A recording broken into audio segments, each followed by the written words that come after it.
बोला बोला दुर्गा मैया की। अभी आप सब सुन रहे हैं जोगिया टोल से माँ मिथिला म्यूजिक के शानदार प्रस्तुति। Shiv Narayan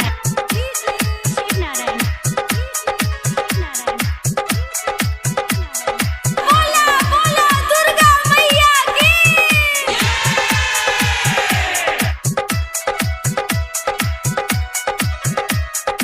music director DJ Shiv Narayan.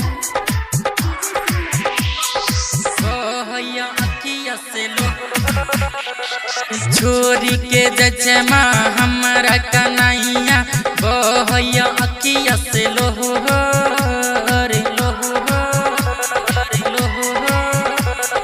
बेटा सखिया छोरा का तू जाई थे बोल नया चल के कोहर। छोरी के जचे माँ हमारा कन्हैया बहैया अखिया से लोहर बेटा सखिया छोरा का तू जाई छे बोल नया चल के कोहर बोल नया चल के कोहर। बोला बोला दुर्गा मैया की।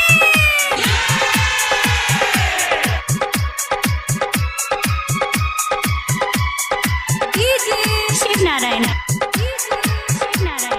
जय मां जय मां जय मां जय मां जय मां जय मां जय मां जय मां जय मां जय मां जय मां जय मां। अभी आप सब सुन रहे हैं जोगिया टोल से माँ मिथिला म्यूजिक के शानदार प्रस्तुति। मैया दुर्गा मैया बेटा पूज छो तोहर चरण गे नवे दिन खातिर मैया अइले हमर नगर गे मैया अइले हमर नगर गे मैया अइले हमर नगर गे।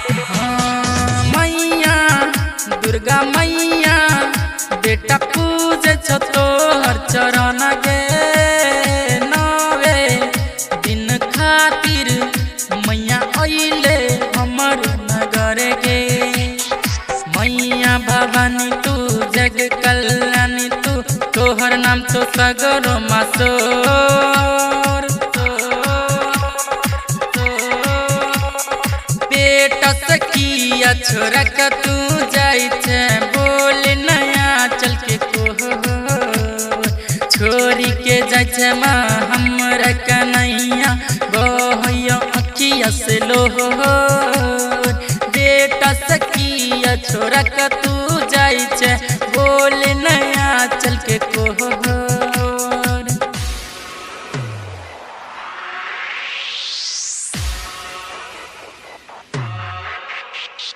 जय मां जय मां जय मां जय मां जय मां जय मां शिव नारायण जय मां जय मां जय मां जय मां जय मां। बोला बोला दुर्गा मैया की।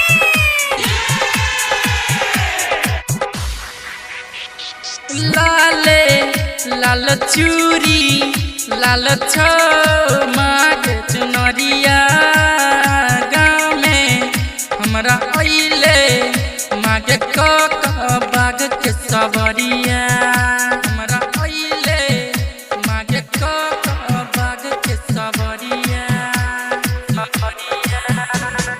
लाले लाल चूरी लाल छो माग चुनरिया गाँव में हमरा अइले कक मागे शेर के सबरिया लाल देव सुंदर लाल राम बालक छोड़ के जब होते भो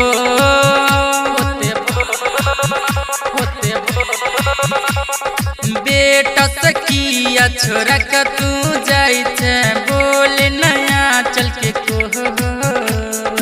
छोरी के जाई छे माँ हमरा कन्हैया बहैया अखिया से लोहर बेटा सखिया छोरा का तू जाई छे बोल नया चल के। आप सब सुन रहे हैं सूर्या टोल से मां मिथिला म्यूजिक के शानदार प्रस्तुति।